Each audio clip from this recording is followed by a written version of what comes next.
अस्सलाम वालेकुम, welcome back to our channel. Exercise 22.4 हमने स्टार्ट कर ली थी और इंट्रोडक्शन और उसका क्वेश्चन नंबर 1 से 3 तक हमने वीडियो शेयर कर दी है। अगर वो वीडियो नहीं देखी तो आप ज़रूर देख लें। तो क्वेश्चन नंबर 4 से 8 तक इस एक्सरसाइज यानी कि हम एक्सरसाइज के क्वेश्चन करेंगे आज की वीडियो में। तो लेट्स स्टार्ट। तो देखो हमारे पास क्वेश्चन नंबर 4 क्या कह रहा है कि of 50 bricks bought 21 bricks have mean mass of 24.2 kg। अब हमारे पास दो आइटम हैं। हमने आइटम ब्रिक 1 को यानी कि पहले ब्लॉक को और B1 बोल दिया, दूसरे ब्लॉक को B2 दे दिया। अब हमारे पास 29 ब्रिक जिसका हमारे पास मीन मास दिया हुआ है 23.6 kg। तो हमारे पास इसमें मीन गिवन है और हमारे पास आप समझ लो कि नंबर ऑफ ऑब्जर्वेशन गिवन है, ठीक है। और हमें find weighted mean mass of the 50 bricks यानी कि 21 प्लस 29 करेंगे तो 50 ब्रिक्स का हमें कंबाइन वेट मास निकालना है, ठीक है। Weighted mean mass of the 50 brick मतलब हमें एम के लिए भी निकालना है, जीएम के लिए भी और एचएम के लिए भी। तो वेटेड मीन हमने पिछली वाली वीडियो में देखा था, आपने अगर वो वीडियो नहीं देखी तो आपने ज़रूर देख लेनी है। तो इसमें भी हम वही काम करेंगे लेकिन थोड़ा सा इसका डेटा चेंज होगा। तो देखो सबसे पहले जैसे कि हमें यहाँ पर दिया हुआ है, हमारे पास दो आइटम नज़र आ रहे हैं। एक है हमारे पास के ब्रिक 1 जो 21 हमारे पास उसका नंबर ऑफ ऑब्जर्वेशन है यानी इसको हम N1 बोल देंगे, और ब्रिक 2 जिसका हमने 29 ऑब्जर्वेशन है, और साथ में वेटेड मीन दिया हुआ है यानी मीन मास दिया हुआ है 24.2 और 23.6। तो हम इसका यूज़ करेंगे। लेकिन एम का फार्मूला अगर आप देखें, हमारे पास एम का फार्मूला यहाँ पर क्या है कि एम ऑफ वेटेड का समीशन एक्स ओवर एन, ठीक है। वैसे तो समीशन एक्स डब्ल्यू है, लेकिन अगर वो हमारे पास वेटेड गिवन ना हो तो हमने सिंपल जो सा एम का फार्मूला होता है वही यूज़ करना है, समीशन एक्स ओवर एन। तो हमारे पास अब दो ऑब्जर्वेशन थी तो मैंने एन को N1 प्लस N2 बोल दिया और एक्स को X1 प्लस समीशन X2 बोल दिया। और हमारे पास कंबाइन एम निकालना है जो कि हम अगली वीडियो में इसको सॉल्व करके निकालेंगे। तो इसका फार्मूला कुछ X1 के लिए ये हो जाएगा कि X1 मीन दिया हुआ है समीशन X1 ओवर N1 हो जाएगा, और हमें समीशन X1 निकालना है। मीन दिया हुआ है X1 बार और इंटू यहाँ पर N1 होगा, N1, ठीक है। तो हम पहला देखोगे हमारे पास 21 हमारे पास क्या है उसका N1 है और उसकी मीन दी हुई है यानी X बार X1 बार आप बोल दो तो 24.2। तो हम जब इसको मल्टीप्लाई करेंगे तो आपके पास क्या मिल जाएगा 508.2, ठीक है। तो हमने उस फार्मूले को अपने डेटा के मुताबिक अरेंज कर दिया है। तो इसी तरह X2 को भी सिंपली इसी तरह मालूम कर लेंगे। समीशन X2 बार हमारे पास बराबर हो जाएगा समीशन X2 ओवर N2। तो हमें X2 गिवन नहीं है, ये हमें मालूम करना है, तो हम फार्मूले में पुट कर सकेंगे। तो हमारे पास ये N2 यहाँ पर आके मल्टीप्लाई हो गया, तो X2 बार मल्टीप्लाई N2 हो गया। 29 था हमारे पास N2 और X2 बार था हमारे पास 23.6, दोनों को मल्टीप्लाई किया हमारे पास समीशन X2 आ गया 684.4, ठीक है। तो हम नीचे जाते हैं, जो हमारे पास कंबाइन फार्मूला बन रहा था वो था ये, हमारे पास ये फार्मूला बन रहा है। तो हमने इस फार्मूले में असल में पुट करना है। तो देखो अब हमारे पास समीशन X1 भी आ गया, समीशन X2 भी आ गया। N1 N2 तो हमें पहले से पता है 21 प्लस 29, तो जब ऐड करोगे 50 हो जाएगा। इन दोनों को ऐड किया 1192.6 हो गया। दोनों को जब सॉल्व करेंगे डिवाइड कर देंगे तो 23.852 आ जाएगा हमारा पास फाइनल आंसर। तो इसी तरीके से हम GM भी करेंगे। GM के लिए आप अगर चाहो तो लॉग का फार्मूला भी यूज़ कर सकते हो। तो हम क्या करेंगे, ये हम मल्टीप्लिकेशन वाला फार्मूला यूज़ करने वाले हैं, जो है हमारे पास GM ऑफ वेटेड मीन हमारे पास है। तो प्रोडक्ट ऑफ X ले लो, जो भी हमारे पास ऑब्जर्वेशन होगी।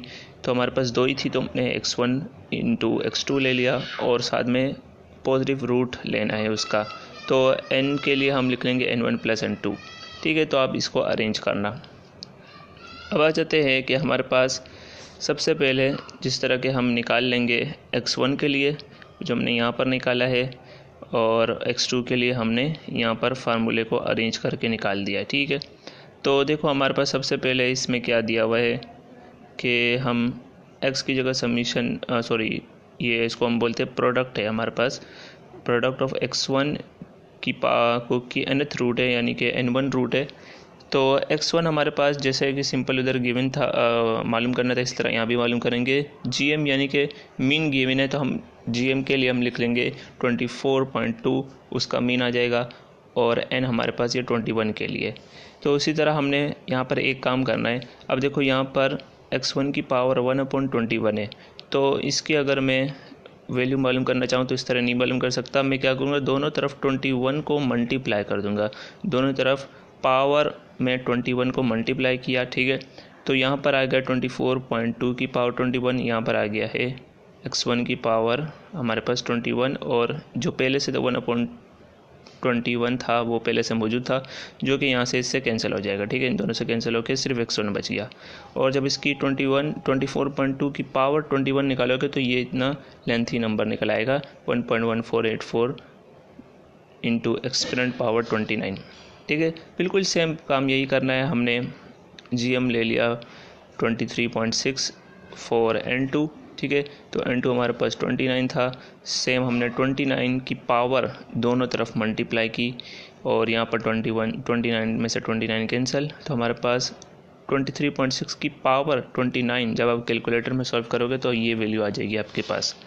अब देखो हमारे पास जो भी फार्मूला था gm के लिए जो यहाँ लिखा था, अब मैंने वापस से इसको यहाँ लिख दिया है अपने लिए, और हमारे पास x1 x2 की वैल्यू मालूम करनी थी। तो x1 x2 की वैल्यू जो यहाँ से उठाई है हमने, वो अपने यहाँ पर सब्स्टिट्यूट कर लेनी है। जब अपने यहाँ पर रखोगे तो आपको क्या मिल जाएगा, 1.1484 एक्सपोनेंट पावर 29 मल्टीप्लाई, क्योंकि हमारे पास ये कौन सा पावर है, ये प्रोडक्ट की सिंबल है, तो हमारे पास प्रोडक्ट किया जाएगा इन दोनों का। और यहाँ पर क्या है, n1 n2 प्लस होंगे तो हमारे पास 50 हो जाएगा। तो आप क्या करोगे, पहले इसको मल्टीप्लाई करोगे, फिर उसकी पावर 1/50 कैलकुलेटर में रख के आपने सॉल्व कर देना है। तो 23.850 इसका kg हमारे पास इसका gm वेटेड मीन आ जाएगा, ओके। तो हमारे पास HM के लिए क्या फार्मूला होता है, इसे HM के लिए सिंपली फार्मूला है नंबर ऑफ ऑब्जर्वेशन डिवाइड करेंगे इन्वर्स ऑफ ऑब्जर्वेशन से, ठीक है। तो हमने इन्वर्स किस तरह निकालना होता है, 1/x में, ठीक है। तो हमारे पास n को हम इस तरह से तोड़ेंगे कि n1 प्लस n2, क्योंकि हमारे पास 2 ब्रिक थी, हमारे पास 2 ऑब्जर्वेशन थी, ठीक है। तो और x को हमने तोड़ दिया 1/x1 प्लस 1/x2 समीशन, ठीक है। तो सबसे पहले n1 के लिए करोगे तो आप यहाँ पर समीशन x1 निकालने जा रहे हो, तो आप क्या कर लोगे, इसके फार्मूले को मैंने थोड़ा सा चेंजेस किया। देखो ये 1/x1 इधर आ गया और HM इधर आ गया, ठीक है, क्योंकि हमें मीन गिवन है ना, तो हम HM की जगह भी वही गिवन मीन लिखेंगे। वो वेटेड मीन है, वो सभी के लिए यूज़ होगा, HM के लिए भी, AM के लिए भी, GM के लिए भी। तो 21 डिवाइड 24.2 हमने डिवाइड किया तो 0.8677 आ गया, सेम एज हमने इसके लिए भी कर लेना है। तो n2 डिवाइड बाय HM उसका मीन, तो हमारे पास 29 डिवाइड बाय 23.6, तो इसका आंसर आ जाएगा 1.2288, ठीक है। तो तमाम वैल्यूज़ को यानी कि n1 n2 को तो आप जब यहाँ रखोगे तो 21 प्लस 29 हो जाएगा, और समीशन 1/x और समीशन 1/x2 यहाँ पर दोनों को ऐड करा दोगे, ठीक है, क्योंकि हमने वैल्यूज़ किसकी निकाली है, summation 1/x1 and summation 1/x2 की। तो आपने यहाँ पर इसको सिंपली ऐड करके डिवाइड करोगे तो 23.8483 आ जाएगा। तो यहाँ पर आके हमारे पास क्वेश्चन नंबर 1 कंप्लीट हो जाएगा। अब आ चुके हम क्वेश्चन नंबर 5 पर। क्वेश्चन नंबर 5 थोड़ा सा हमारे पास डिफरेंट चीज़ है, इसमें हम मूविंग एवरेजेस के बारे में पढ़ेंगे। तो हमारे पास डेटा गिवन है, जो क्वेश्चन गिवन है, देखो calculate 2, 3 and 4 days moving averages, and हमारे पास from a following data of number of death monitored for a peak week in a province due to कोविड-19। तो हमारे पास कोविड-19 के वजह से जो भी हमारे पास नंबर ऑफ डेथ हुई उसका डेटा गिवन है फॉर 1 वीक, ठीक है। तो मंडे में हमारे पास नंबर ऑफ डेथ है 102, ट्यूसडे में हमारे पास 130, इस तरीके से हमारे पास डेटा गिवन है। लेकिन हमें कैलकुलेट मूविंग एवरेजेस करना है, तो इसके बारे में मैं थोड़ा सा डिटेल में बता दूं कि हमारे पास इसकी डेफिनेशन क्या होगी। हम आगे थोड़ा सा देखते हैं, हमारे पास डेफिनेशन है, ये रही हमारे पास डेफिनेशन।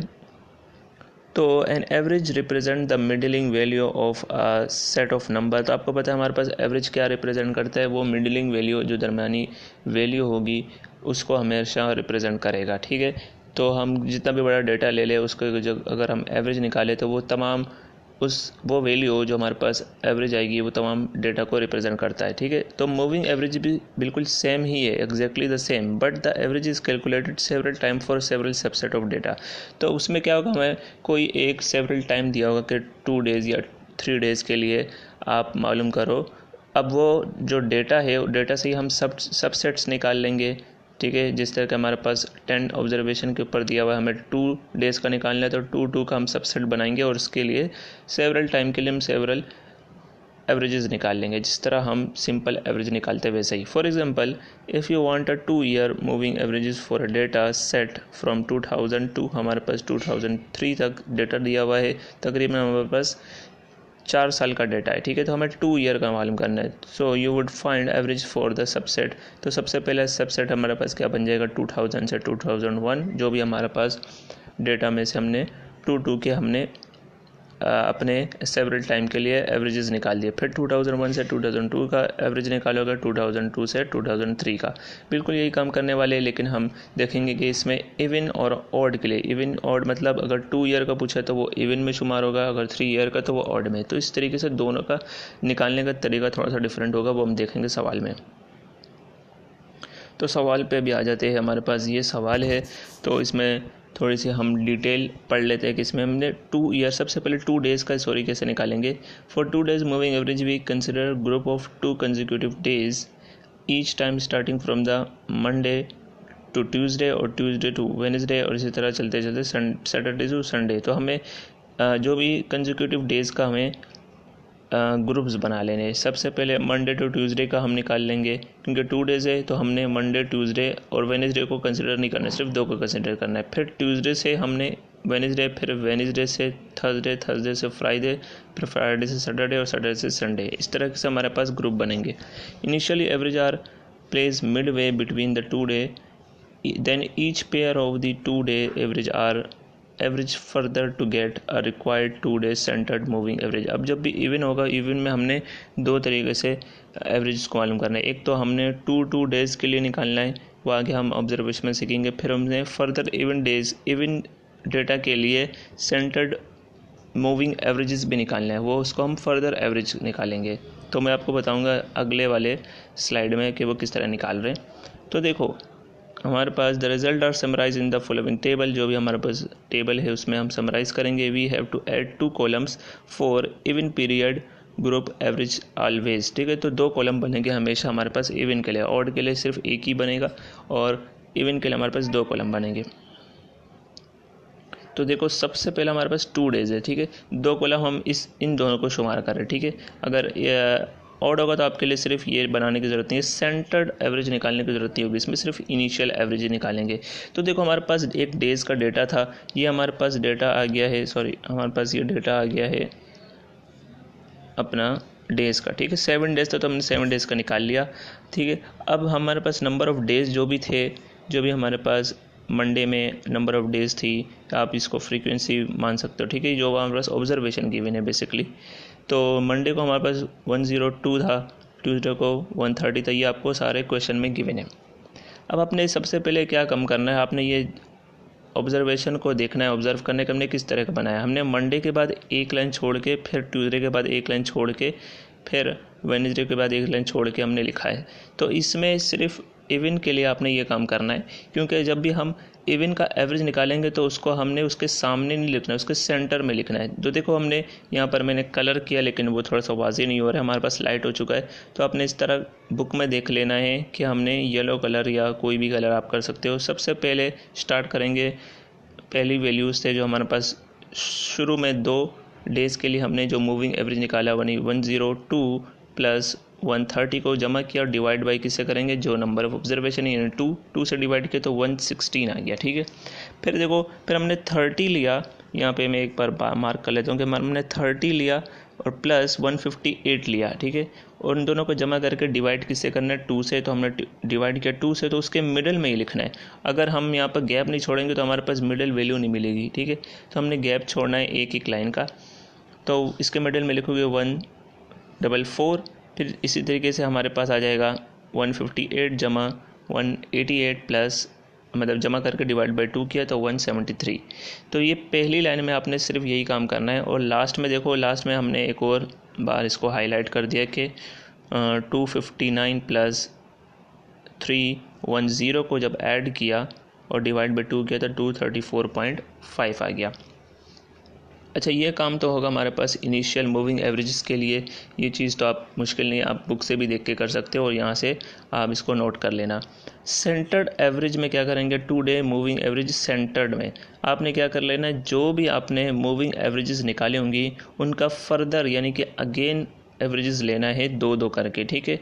2-2 करके लेना है। आपने क्या किया है 116 एंड जमा 144 को ऐड किया, डिवाइड बाई 2 किया तो आपके पास आ गया इसका एवरेज, ठीक है। तो वो इन दोनों के दरमियान लिखा जाएगा, तो क्या आ जाएगा 130। अब लो हम 144 एंड 173 को जमा किया, डिवाइड बाई 2 किया तो 158.5 इन दोनों का एवरेज है, तो इसके दरमियान में लिखा गया है, ठीक है। तो हम सिर्फ हाईलाइट शुरू और आखिर वाले को करेंगे। अब देखो हमारे पास लास्ट में क्या आ गया है 177.5 और 234.5 ऐड किया, डिवाइड बाई 2 के तो हमारे पास 206 इसका एवरेज आ गया, जो कि सेंटर्ड एवरेज कहलाएगा इसका। तो आई होप ये वाला इतना मुश्किल नहीं रहा होगा, आपको समझ में आ गया होगा। तो हमारे पास इसमें बिल्कुल सेम ड्रॉबैक होगा जिस तरह का हमारे पास एवरेज का ड्रॉबैक होता है कि हमारे पास जो भी आउटलायर है उसके लिए हम इसका डेटा नहीं निकाल सकते, ठीक है। तो वो हमेशा मिसलीडिंग करेगा। और इसमें एक ड्रॉबैक ये भी है कि हमारे पास शुरू में और आखिर की जो मूविंग एवरेज है वो हम नहीं फाइंड कर सकते, उसमें वो खाली रह जाता है, ठीक है। तो ये हमारे पास 2-3 ड्रॉबैक्स रहेंगे मूविंग एवरेज के। तो देखो हमारे पास अब हम जाते हैं नेक्स्ट पे। नेक्स्ट हमारे पास था 3 day moving average. 3 day moving average के लिए सिर्फ एक ही कॉलम बनेगा। एक ये तो हमारे पास सवाल में ही गिवन है, डेज मंडे से संडे तक और नंबर ऑफ डेथ 102 से 310 जो हमें गिवन थी क्वेश्चन में। अब देखो हमारे पास 3 के लिए चाहिए तो आपने कितने ऑब्जर्वेशन को सम करना है, शुरू के 3 को, ठीक है। तो यहाँ पे मैं बता दूं कि हमारे पास ये 3 ऑब्जर्वेशन का सम हुआ, ठीक है। तो इसमें मैंने आपको एक बार लिख के भी दिखा दिया है कि 102 प्लस 130 प्लस 158 शुरू के 3 को जमा किया, डिवाइड बाई 3 किया तो 130 आ गया। अब क्या करना है, अब उससे नेक्स्ट वाले को, अब हमने ये वाला छोड़ के इसको कर लेना, ठीक है। 1 मिनट में पुराना वाला हटा दूँ, हमने इन तीनों को करना है। अब हमने कर लिया है शुरू की 3 को, 1 छोड़ के हमारे पास जो नेक्स्ट 3 मूविंग एवरेजेस थी उसको लिया, यानी 130 प्लस 158 188 जमा किया, डिवाइड बाई 3 किया। क्योंकि नंबर ऑफ ऑब्जर्वेशन से करते हैं, अब 3 ऑब्जर्वेशन है तो 3 से डिवाइड करेंगे, 4 हो तो 4 से करेंगे, ठीक है। तो लास्ट वाला भी देख लो, हमारे पास 196 जमा 159 प्लस 310 जमा किया तीनों को और डिवाइड बाय 3 किया तो हमारे पास क्या आ जाएगा 254, ठीक है। तो हमारे पास देखो हमने यहाँ पर क्यों लिखा है, क्योंकि इन दोनों का मीन हमारे पास दरमियान में यहाँ पर लिखा जाएगा, ठीक है। इन तीनों का हमारे पास जो मीन आएगा वो इसके दरमियान में लिखा जाएगा, ठीक है। तो इसमें हमें ऑड में ज़रूरत नहीं पड़ती एक एक्स्ट्रा लाइन छोड़ने की, एक गैप छोड़ने की। तो हमारे पास मिडल वैल्यू हमारे पास आसानी से निकल आती है और हम इसको दरमियान में लिख लेते हैं, ठीक है। 5 के लिए 7 के लिए भी आप गैप छोड़ने की ज़रूरत नहीं है। तो हमारे पास हाईलाइट कर लेंगे लास्ट वाली और स्टार्टिंग वाली वैल्यूज़ को हाईलाइट कर लोगे। तो इस तरीके से आपने ये वाली वैल्यूज़ निकाल लेनी है 3 डे मूविंग एवरेजेस। तो अब हमारे पास 4 मंथ का मूविंग एवरेज का आ गया हमारे पास, 4 मंथ नहीं, हमारे पास 4 डेज़ होगा, ये मैंने गलत लिख लिया है। तो यहाँ पर आ जाएगा हमारे पास Monday, Tuesday, Wednesday, Thursday, Friday, Saturday and Sunday और नंबर ऑफ डेथ। तो हमारे पास इवन था तो हम इसकी जगह हम इसमें क्या करेंगे 1 लाइन का गैप छोड़ेंगे, ठीक है। तो अब यहाँ पर इसको करेक्ट कर लेना कि हमारे पास 4 डेज़ के लिए, ठीक है। तो ये 4 डेज़ का डेटा है हमारे पास। तो देखो हमारे पास सबसे पहले क्या करेंगे, जो हाईलाइट किया हुआ स्टार्टिंग वाला हमारे पास यहाँ पर स्टार्टिंग में है 4 का हमने सम ले लेना है, ठीक है। इस तरीके से हम 4 ले लेंगे वैल्यूज़ को। तो 102 130, 158 और 188 को जमा किया और डिवाइड बाई 2 किया, डिवाइड बाई 4 किया। जो भी नंबर ऑफ ऑब्जर्वेशन थी 4 थी, हमने 4 से डिवाइड कर दिया तो 144.5। तो हम इसके दरमियान में लिखेंगे। देखो हमारे पास यहाँ पे 2 छोड़ दिया, यहाँ पे 2 छोड़ दिया, तो हमारे पास मिडल वाली लाइन में हमने इसका मीन लिख लिया। इसी तरीके से जब हम नेक्स्ट लेंगे तो नेक्स्ट में हमने 130 से स्टार्ट करना है। अब हमने 130 से स्टार्ट करके उसके साथ ही नीचे जाने 4 ले लेना, ठीक है। तो यहाँ पर हमारे पास 130 प्लस 158 प्लस 188 प्लस 196 आ गया और डिवाइड बाय जब हमने 4 किया तो इसके दरमियान में हमारे पास 168 इसका मीन आ गया। And it is moving averages initial के लिए हम लिख रहे हैं, ठीक है। तो हम इसी तरीके से लास्ट में चले जाएंगे। हम लास्ट में अगर हमारे पास वैल्यूज़ ले तो हमारे पास ये आ जाएंगी 4 वैल्यूज़। 4 को जमा करो, 188 प्लस 196 प्लस 159 प्लस 310 सॉरी। तो डिवाइड किया 4 से जमा करके तो इसका मिडल वैल्यू आ जाएगी ये। तो इसमें हमारे पास 4 वैल्यूज़ को ले रहे तो हमारे पास ये जो है लास्ट की 2 वैल्यूज़ और स्टार्टिंग की 2 वैल्यूज़ का एवरेज ये नहीं शो करेगा, ठीक है। तो इवन है तो हमें सेंटर मूविंग एवरेज भी निकालना है। तो सेंटर्ड के लिए आप ये करोगे, तो सेंटर्ड के लिए हमने सेम काम करना है जैसे कि हमने 2 के लिए किया। चाहे ये 4 के लिए पूछे, 6 के लिए पूछे, आपने यही करना है, ठीक है। आपने 2 वैल्यूज़ को लेना है, 2 वैल्यूज़ को जमा करके डिवाइड बाय 2 करना है, ठीक है। अगर आप ऐसे समझेंगे कि हमने 4 को लिया तो यहाँ भी 4 को लेना है, तो अब देखो हमारे पास सिर्फ एक ही वैल्यू निकलेगी, ये पॉसिबल नहीं है, ठीक है। तो हमने शुरू की 2 को ले लिया, 2 को जमा करके डिवाइड बाय 2 किया तो या फिर 168 जमा 1 200.25 तो हमने डिवाइड बाय 2 किया तो हमारे पास 184.125 आ गया, ठीक है। तो हमारे पास शुरू की 2 और आखिर की 2 ब्लैंक रहेंगी मूविंग एवरेजेस और यहाँ पर सेंटर्ड मूविंग एवरेज को हम कंसिडर करेंगे इसके लिए, ठीक है। तो हमने 2 डेज़, 3 डेज़ और 4 डेज़ के लिए निकाल लिया। अब हमारे पास जो रिज़ल्ट है वो क्या आएगा, द एवरेज प्राइस यानी AM जिसको हम एवरेज बोलते हैं of the 7 days for the week equal 191.87757। अब ये हमारे पास जो मीन हमने निकाला है यह हमने तमाम का निकाला है, यानी कि हमने सारी वैल्यूज़ को जमा किया। कितनी वैल्यूज़ थी, 7 वैल्यूज़ थी, 7 से डिवाइड कर दिया तो हमारे पास ये आया, ठीक है। तो ये तमाम वैल्यूज़ के लिए एवरेज मीन निकाला तो ये आया number of death per day, ठीक है। तो लेकिन जब हमने ये देखा we can see that the number of death were not constant, ठीक है। कांस्टेंट नहीं है, कभी हमारे पास 158 डेथ है, कभी 188, कभी 196, तो हमारे पास were not constant and the 2-3 days moving average is better summarise. तो हमारे पास हमने देखा कि 2-3 मूविंग एवरेज हमें बेटर वेरिएशन दे रही है कि हमारे पास कितने सेवरल टाइम के बाद वेरिएशन चेंज हो रही है, ठीक है। तो ये हमें ज़्यादा अच्छी समराइज़ करके देता है, वेरिएशन को अच्छे से हमें बताता है over the period of week, ठीक है। तो एक वीक में कितने वेरिएशन आई है 2 days के बाद, 3 days के बाद, आप जो भी आपने इंटरवल रखा होगा मूविंग एवरेज का, उसके बारे में आपको ये डिटेल देगी। तो हम इस तरह ये रिज़ल्ट लिख सकते हैं कि हमारे पास इसमें और मूविंग एवरेज में काफ़ी वेरिएशन रहेगी। तो हम नेक्स्ट क्वेश्चन की तरफ जाएंगे जो कि हमारे पास मूविंग एवरेज का ही है। तो इसमें ईयर की बात करें, ठीक है। तो हमारे पास कोई भी यूनिट दे सकता है, वो ईयर के बारे में पूछ सकता है, डेज़ के, मंथ के बारे में। तो आपने देखना है, आपने निकालना क्या है, calculate 4 and 5 year moving averages. तो हमारे पास यहाँ पर टोटल 11 ईयर का डेटा दिया हुआ है 2011 से 2021, ठीक है। और हमारे पास सेल्स दी गई है 102 फॉर 2011 के लिए, 2012 में 130 सेल रही, 2013 में 158, इस तरह हमारे पास 2021 में 310 सेल्स थी। सबसे पहले 5 का निकाल रहा हूँ, फिर मैं 4 यानी इवन के लिए निकाल लूँगा। तो हमारे पास 5 के लिए देखो क्या करना है। अब 5 के लिए आपने सिंपल काम ये करना है कि आपने ईयर बना लिया, ईयर का एक कॉलम बनाया और सेल्स का बनाया, ठीक है। ये तो आपने क्वेश्चन से देख के बना लिया। फिर 5 year moving averages for initial, आप लिखना चाहो तो इनिशियल लिख लो, वरना इवन में हमारे पास ऑड में एक ही कॉलम बनता है।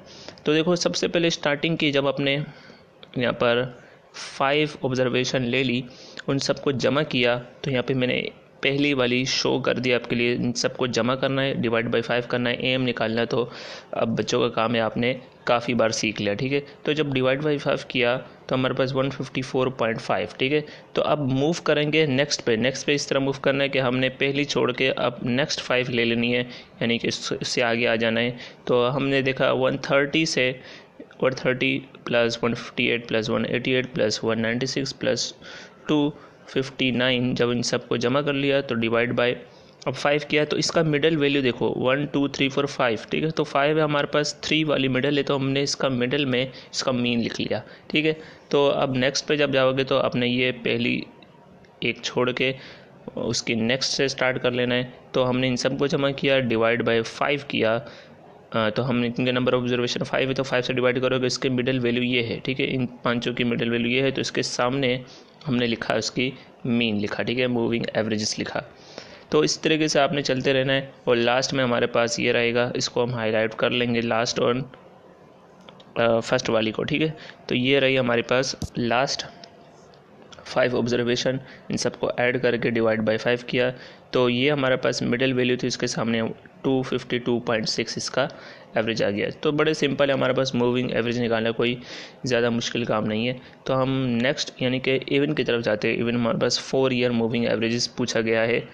इनिशियल के लिए हमें क्या करना है, सबसे पहले तो आप ये कर लो कि ईयर उतार लो, ठीक है। हमारे पास ईयर 2011 से 2021 तक था और इसकी सेल्स करस्पॉन्डिंग सेल्स हमने इसके सामने लिख ली। फिर एक हमारे पास कॉलम बना 4 ईयर मूविंग एवरेजेस इनिशियल के लिए, और एक बनेगा 4 year moving central average centred के लिए, ठीक है। तो सबसे पहले आ जाते हैं कि हमने स्टार्टिंग में देखा कि हमारे पास 4 का जमा करना है, ठीक है। 4 ऑब्जर्वेशन ली, उसको जमा किया और डिवाइड बाय 4 किया। देखो हमारे पास मिडल डिफाइन नहीं है, ठीक है। हमने मिडल वैल्यू को लिखने के लिए क्या किया, एक एक का गैप छोड़ा। तो अब हमारे पास मिडल यानी हमारे पास ऑर्गेनाइज हो गया कि हम यहाँ पर इसकी मूविंग एवरेज लिखेंगे, ठीक है, इसके मिडल में। तो हमारे पास ये जो गैप हमने छोड़ा, यहाँ पर हमारे पास इसका मीन आ जाएगा। डिवाइड बाय 4 करके हमारे पास 144.5 यहाँ आ गया। फिर हम नेक्स्ट पे जाने के लिए क्या करेंगे, इससे एक वैल्यू नेक्स्ट पे चले जाएंगे एंड देन इन सबको जमा करेंगे 130 प्लस 158 प्लस 188 प्लस 196। अब जब इसका हमने डिवाइड किया 4 से एवरेज निकाला तो हमने यहाँ पर लिखना है मिडल में, ठीक है, जहाँ पे हमने गैप छोड़ा है। बस इसी तरह अपने सारे वैल्यूज़ को निकाल लेना है। लास्ट और फर्स्ट वाली को हाईलाइट करना चाहो तो आप हाईलाइट कर लो। तो अब हमारे पास क्या आ जाएगा, अब हमारे पास वैल्यू आएगी इनिशियल की, जिसमें हमारे पास फर्स्ट हमारे पास ये वाली जो वैल्यू है फर्स्ट एंड सेकंड, यानी कि हमारे पास 2 शुरू की 2 आखिर की सेंटर्ड एवरेज का जो है हमारे पास गैप रहेगा, यानी कि हमारे पास ये एम्प्टी रहेंगी। अब देखो ये किस तरह रहती है कि हमारे पास यहाँ पर 2 इसका एवरेज आया, जो भी हमारे पास मिडल में लिखा गया है वो इन चारों का एवरेज है, उसको और इसके नेक्स्ट वाले को हमने लेना है, जमा करना है और डिवाइड बाय 2 करना है, ठीक है। तो इसका एक और मेथड भी होता है, लेकिन वो आपकी बुक में नहीं है, हमने इसी तरीके से सॉल्व किया, इसलिए आपके लिए जैसा बुक में सिखाया गया है। तो 144 प्लस 144.5 प्लस 168 प्लस जमा किया, हम डिवाइड बाय 2 किया, तो हमारे पास आ गया इसका एवरेज 156.25, जो इनके दरमियान में जो हमारे पास गैप है वहाँ पर लिख लोगे, ठीक है। तो इस तरीके से अब जब नेक्स्ट लोगे तो नेक्स्ट में 168 और प्लस 200.25 आएगा, तो वो जब इसका जमा करके डिवाइड बाय 2 करोगे तो इसके दरमियान में लिखा जाएगा। इसी तरीके से हमने इस तरह हाईलाइट करना है कि ये वाला जो है हमारे पास इसका एवरेज यहाँ नज़र आ रहा है और इन दोनों का एवरेज यहाँ पे नज़र आ रहा है, ठीक है। फर्स्ट और लास्ट को बस हाईलाइट कर लेना है, बीच में दरमियान में बस से ही काम कर रहे हैं। और हमारे पास फर्स्ट 2 और लास्ट 2 जो है, जैसा कि हमारे पास वैल्यू है वो ब्लैंक रहेगी, ठीक है, उसका एवरेज हम नहीं निकाल सकते। मूविंग एवरेज में यही हमारे पास एक ड्रॉबैक रहता है। तो हमारे पास ये था क्वेश्चन नंबर 6। अब हम क्वेश्चन नंबर 7 पे जाते हैं। अब आ जाते हैं हम अपने question number 7, second last question है हमारा। तो locate and estimate median quartile and mode graphically in the data, ठीक है। तो हमें असल में कैलकुलेट भी करना है और ड्रॉ भी करना है जो भी हमारे पास मीडियन क्वार्टाइल और मोड के लिए वैल्यूज़ दी हुई है। तो हमारे पास group into continuous data given है, over time hour per week है, तो हमारे पास 1 वीक का डेटा है और नंबर ऑफ़ डेज़ हमारे पास जैसे कि जितना दिन काम किया है वो हमारे पास फ्रीक्वेंसीज़ गिवन। ठीक, टोटल अगर हम फ्रीक्वेंसीज़ को देखा जाए तो हमारे पास 48 है जो हमने लिख लिया है। सोल्यूशन स्टार्ट करेंगे। वी हैव n यानी कि number of observation 48 and give data are group with continuous classes दी हुई है। First computing the class boundaries and cumulative frequency in the table below to be able to draw ogive and histogram. अब ogive और histogram जैसे कि मैंने आपको बताया था कि हमारे पास अगर मीडियन और क्वार्टाइल जो भी है हम उसके लिए हम यूज़ करेंगे ओगिव का, और हिस्टोग्राम हम बेसिकली यूज़ करने वाले मॉड के लिए। ठीक है, तो अब ये चीज़ भी आपने ध्यान में रखनी है कि हम अगर मॉड किसी डेटा का निकालना है ग्राफिकली तो हम उसके लिए हिस्टोग्राम यूज़ करेंगे, और अगर मीडियन क्वार्टाइल है तो हम इसके लिए ओगिव यूज़ करेंगे। तो आप देखेंगे कि हमारे पास ये तो आपको बताएगा हमारे पास क्लास बाउंड्री और क्यूमुलेटिव फ्रीक्वेंसी इन्हीं दोनों के लिए हम निकालते हैं। ठीक है, तो हम सबसे पहले क्लासेस निकलेंगे। क्लासेस हमारे पास 25 to 29 जो हमारे पास क्वेश्चन में गिवन थी वो हमने लिख ली, उसके करस्पॉन्डिंग क्लास बाउंड्रीज़ बनेगी, और हमारे पास फ्रीक्वेंसीज़ गिवन है जो कि हमने क्वेश्चन से उतार लिए। अच्छा, क्लास बाउंड्री निकालने का तरीका बहुत आसान है। हमारे पास जो आपने देखना है डी यानी कि स्पेस कितना है 29 से 30 के दरमियान 1 का है, आपने इसको डिवाइड बाई 2 कर लेना। ठीक है, तो हमारे पास 1 डिवाइड बाई 2 हो जाएगा 0.5। तो आपने जो लोअर क्लास है हमारे पास और अपर क्लास है तो उसमें से लोअर क्लास में से आपने 0.5 माइनस कर दिया, यानी 1 डिवाइड बाई 2 क्या होगा 0.5 माइनस करना है और अपर वाले में ऐड करना है। ठीक है, इसी तरीके से आपने तमाम के लिए अपर क्लास बाउंड्रीज निकाल लेनी है। ठीक है, ये पिछले एक्सरसाइज में हमने डिटेल में पढ़ा है। और क्यूमुलेटिव फ्रीक्वेंसी बेसिकली क्या होता है, हमारे पास कंसेक्यूटिव समीशन होगा, यानी कि हमारे पास ये हमेशा ग्रोथ करती रहेगी। तो हमने फर्स्ट वाली सेम लिखनी है, फिर 5 जमा 4 हो जाएगा हमारे पास 9, 9 प्लस 7 हो जाएगा 16, 16 प्लस 11 हो जाएगा 27, 27 plus 12 is 39, 39 plus 8 is 47, 47 plus 1 is 48। और ये हमारे पास लास्ट जो इसकी क्यूमुलेटिव फ्रीक्वेंसी है वो हमारे पास समीशन एफ के इक्वल आनी चाहिए। ठीक है, अगर ये नहीं आ रही तो मतलब कोई भी मिस्टेक हो सकती है इसमें। तो ये तो हमारे पास था डिस्ट्रीब्यूशन बनाने का तरीका, तो ये तो आपने पहले पढ़ा है। अब हम आते हैं कि ग्राफिकली हम इसको किस तरह निकालेंगे। हमें अब फार्मूले के ज़रिए नहीं, ग्राफ के ज़रिए निकालना है। ठीक है, इसलिए हमारे पास लुक एट एंड एस्टिमेट का लफ्ज़ यूज़ किया जाता है। तो देखो, सबसे पहले हम मीडियन और क्वार्टाइल के ऊपर आ जाए तो मीडियन और क्वार्टाइल के फार्मूले में जो हमने पढ़ा था कि अगर हम n डिवाइड बाई 2 करते हैं तो वो हमारे पास मीडियन के लिए शो करते हैं। अगर हम आइडेंटिफाई करेंगे कि हमारे पास मीडियन का ग्राफिकली कैसे निकालेंगे तो पहले सबसे पहले n डिवाइड बाई 2 करो वो 24 आ जाएगा। 4 क्वार्टाइल 1 के लिए हम क्या करते हैं n डिवाइड बाई 4, और क्वार्टाइल 3 के लिए 3n बाई 4। ठीक है, वो 36 आ जाएगा ऑन एक्स एक्सिस। ठीक है, तो हम ये आइडेंटिफाई करेंगे कि यहाँ पर वाई एक्सिस में कि हमारे पास 12 का है, 24 का है और 36 का है। फिर उसके बाद क्या करना है, आपने एक लाइन ड्रॉ कर ली है जो कि कहते हैं परपेंडिकुलर लाइन। तो आपने ड्राइंग करनी है परपेंडिकुलर थ्रू दिस टू ओगिव की तरफ अपने ड्रॉ करना है। अच्छा, ओगिव बनाना तो मैं पहले बात को बता देता हूँ, अभी वैसे हमने पिछले एक्सरसाइज में पढ़ा भी है। And then from ogive to x axis, फिर ओगिव से आपने एक परपेंडिकुलर ड्रॉ करना है एक्स एक्सिस की तरफ। ठीक है, तो देन आपको ये ले जाएगा मीडियन, क्वार्टाइल और Q1 Q3 की तरफ respectively. We read value as, तो हमारे पास यहाँ पर किस तरह से वैल्यूज निकालेंगे ये मैं आपको बताऊंगा। तो हमारे पास ओगिव बेसिकली जो कि क्यूमुलेटिव फ्रीक्वेंसी पॉलीगॉन जिसका लेंथी हमारे पास फुल नेम होता है। सबसे पहले हमें क्या चाहिए होता है, एक्स एक्सिस के लिए अपर क्लास बाउंड्रीज चाहिए होती है और यहाँ पर क्यूमुलेटिव फ्रीक्वेंसी चाहिए होती है। तो देखो, क्यूमुलेटिव फ्रीक्वेंसी थी हमारे पास 5 से लेकर हमारे पास 48 तक जा रही है हमारे पास। एंड हमारे पास अपर क्लास बाउंड्री देखो 29 से हमारे पास 59, और हमारे पास गैप कितने का है, हमारे पास 5 का गैप है। ठीक है, 29.5 और इसे अगर माइनस करोगे 24.5 तो आपको पता चल जाएगा हाइट यानी कि क्लास इंटरवल कितने हैं।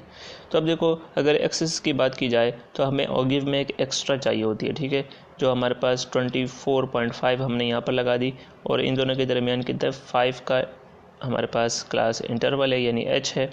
तो अब हमें ये चीज़ पाबंद कर दी गई है कि हम जितना भी यहाँ से यहाँ तक का गैप लिया है, अब इसके बाद नेक्स्ट में भी हमने 5 का इतना ही गैप लेना है। ठीक है, ये नहीं कि यहाँ पर अगर 2 सेंटीमीटर का आपने गैप लिया है 5 के लिए और यहाँ पर 3 ले लो, नहीं, हमने तमाम क्या कर रहे हैं एडजस्टेड लाइंस लेनी है, ठीक है। तो मान लो हमने 10 स्मॉल बॉक्सेस ले लिए जिसको हमने 24.5 से 29.5 यानी 5 का नाम दिया। तो हर एक 10 बॉक्सेस के बाद आप 5 का गैप देते जाओ और यहाँ तक आपने ये ड्रॉ कर लेना, ठीक है। इस तरीके से ड्रॉ करना है कि आपका ग्राफ अच्छा तरीके से बने और वाज़े तौर से नज़र आए।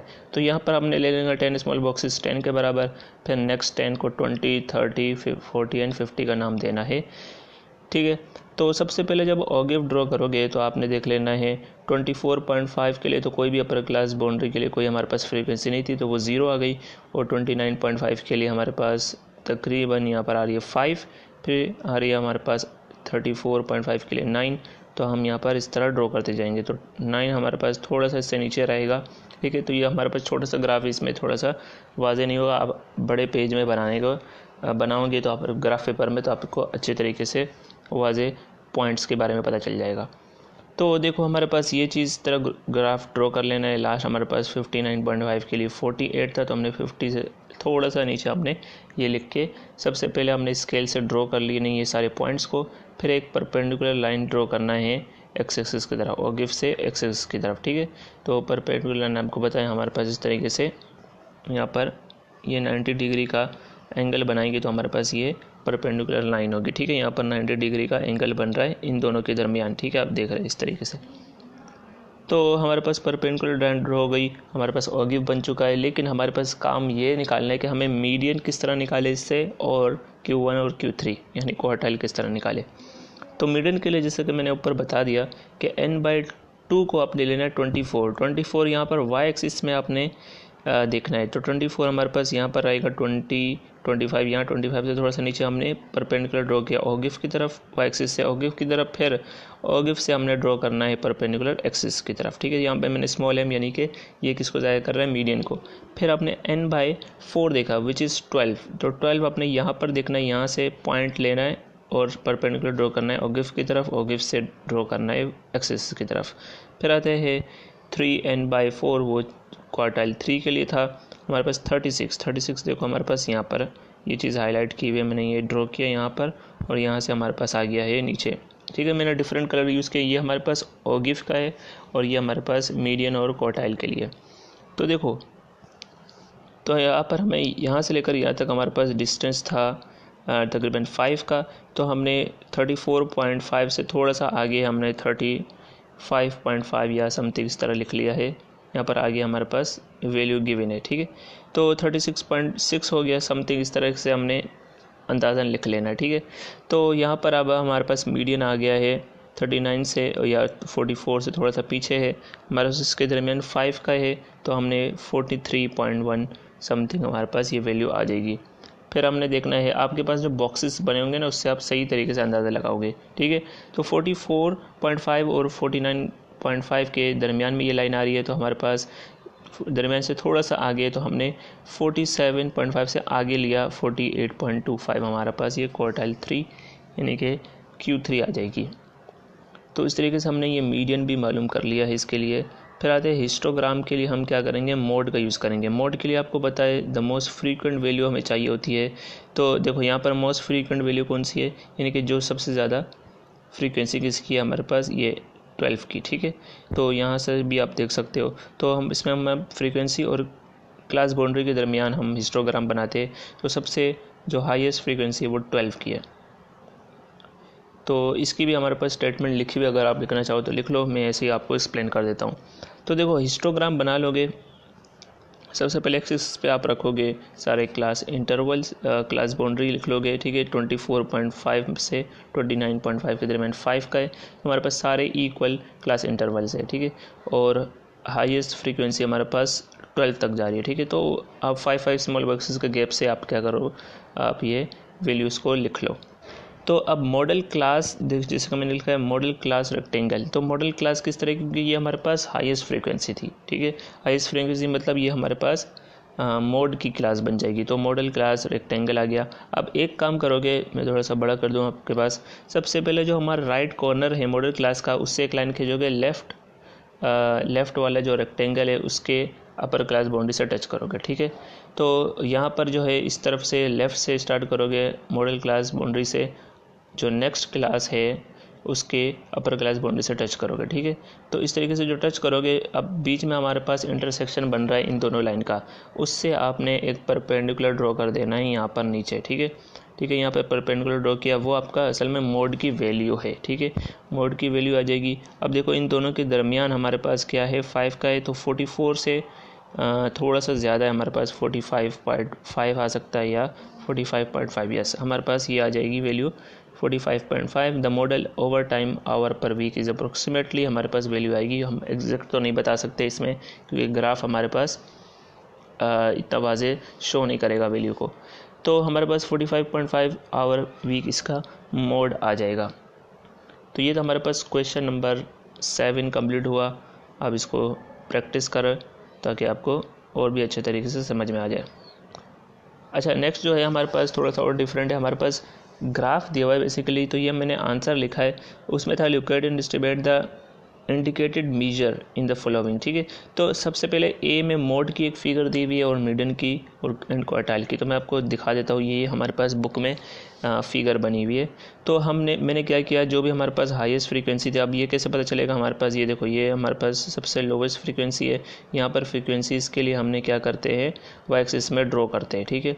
तो नंबर ऑफ डेज यानी फ्रीक्वेंसी वाई एक्सिस में आपको पता चलेगा, जो हाईएस्ट होगी वो आपकी मॉडल क्लास बन जाएगी। मॉडल क्लास में आपने क्या करना है, इस तरह लाइन ड्रॉ कर लेना है, राइट से ड्रॉ करना है और जो पिछली क्लास है उसके अपर क्लास तक जाके मिला देना, ठीक है। और यहाँ से लेफ़्ट से स्टार्ट करके इसके राइट से मिला देना है, ठीक है। नेक्स्ट वाली क्लास के राइट से मिला देना है, ठीक है। तो ये इसमें थोड़ा सा गड़बड़ रहेगी, क्योंकि हमारे पास ये बहुत ही छोटी वैल्यूज़ के ऊपर गिवन है। तो आप देख लो, हमारे पास 2 स्मॉल बॉक्सेस दिया हुआ है जो कि 1 यूनिट है, और यहाँ से लेकर यहाँ तक हमारे पास 20 यूनिट आ रहा है, ठीक है। 67.5 से 87.5 से हमारे पास 20 क्लास इंटरवल बन रहा है 20 का, ठीक है। तो हमने जब परपेंडिकुलर ड्रॉ किया यहाँ से यहाँ लेकर यहाँ तक, तो हमें पता चला 107.5 से और 127.5 के दरमियान में आ रहा है। अब देखो हमारे पास वन जो बॉक्स है वो तो हमारे पास छोड़ के अगला जो है यानी सेकंड बॉक्स के दरमियान में ये तकरीबन ही हमारे पास ये लाइन ड्रॉ कर रही है। तो हमने 4 जमा कर लेना है एंड 4 + 2 यानी कि 107 में +6 जमा किया तो हमारे पास 113.5 समथिंग ये हमारे पास मोड की वैल्यू आ जाएगी, ठीक है। तो हमने यहाँ पर लिखा हुआ है, देखो मोड की वैल्यू 113.2, मतलब एग्जैक्टली तो हमारे पास वैल्यू नहीं आ रही, इसमें अप्रोक्सीमेट वैल्यू ही आएगी, ठीक है। तो ये वैल्यू हमने यहाँ पर इसको देख के लिख लिया। अब मीडियन के लिए भी बिल्कुल इसी तरह से एक फिगर दी हुई है, हमारे पास ये चीज़ पॉलीगॉन गिवन है। तो हमने सबसे पहले जैसे कि n/2 को देखोगे, हमारे पास टोटल जो n है हमारे पास यहाँ, अच्छा यहाँ से पता चल जाएगा हमें, इन सबको जब जमा करोगे आपको पता चल जाएगा। यहाँ पर आई थिंक 30 है, यस 60, हाँ यस, हमारे पास 60 फ्रीक्वेंसीज़ है। जब n/2 करोगे वो हमें मीडियन का शो करेगा, तो वो 30 आ जाएगी। n/2 करोगे 60 / 2 30। तो ये हमारे पास मीडियन के लिए एक परपेंडिकुलर ड्रॉ किया ओगिफ की तरफ, ओगिफ से हमने एक्सेस की तरफ, ठीक है। फिर हमारे पास n/4 करोगे तो 15 आ जाएगा, 3n/4 करोगे तो हमारे पास 45 वैल्यू आ जाएगी, ठीक है। इस तरीके से हमने इन दोनों के लिए भी परपेंडिकुलर ड्रॉ कर लेना है। देखोगे आप यहाँ पर क्वार्टाइल 3 के लिए तो हमारे पास सिंपल 2.025 वैल्यू आ जाएगी। देखो यहाँ पर मीडियन के लिए अब हमारे पास इन दोनों के दरमियान जो गैप है ना, वो हमारे पास है 0.005 का, ठीक है। अब देखो हमारे पास 1 small box and 2 small box यानी सेकंड जो इसके दरमियान में, तो हम इस तरह लिख सकते हैं 2.021.5 हमारे पास इसकी मीडियन की तकरीबन अप्रोक्सीमेट वैल्यू आ जाएगी, ठीक है। तो 20 हमारे पास भी न जाएगा, 21.5, ठीक है। तो ये आ जाएगी हमारे पास, और क्वार्टाइल 2 के लिए तो ये आ गई थी, और क्वार्टाइल 1 के लिए भी देख लो हमारे पास ये आ रहा है यहाँ पर, ठीक है। तो हमारे पास 1 स्मॉल बॉक्स छोड़ के 2 एंड 3 के दरमियान में आ रहा है, ठीक है। तो हम इस तरह कह सकते हैं कि 2.016 और ये 7 और हमारे पास 7.5, ठीक है। तो इस तरीके से हमने लिख लिया यहाँ पर कि 2.172 आ गया, या 5 लिख लो, जो भी आपको अप्रोक्सीमेट ग्राफ को देख के समझ में आता है, ठीक है। तो इसकी वैल्यू हमारे पास फिक्स नहीं निकल सकती, हम ये टेबल से नहीं निकाले, हम ग्राफ से निकाल रहे, ठीक है। अगर आप बड़ा ग्राफ बनाओगे तो आपके लिए आसानी रहेगी। तो ये हमारे पास इसकी जो वैल्यूज़ है थ्रू ग्राफ जो मैंने निकाली है वो आपको सामने मैंने शो कर दी है। तो ये था हमारे पास क्वेश्चन नंबर 8, लास्ट क्वेश्चन था हमारे पास। इस तरह 22.4 हमारे पास कंप्लीट हो गई है। आई होप ये वीडियो आपको समझ में आई होगी। अगर वीडियो अच्छी लगी है तो वीडियो को लाइक कर लो, चैनल को सब्सक्राइब भी कर लेना, अपने दोस्तों के साथ भी शेयर कर लो। और थैंक्स फॉर द सपोर्ट जो भी अभी तक आपने दिखाया है। एंड अल्लाह हाफ़िज़।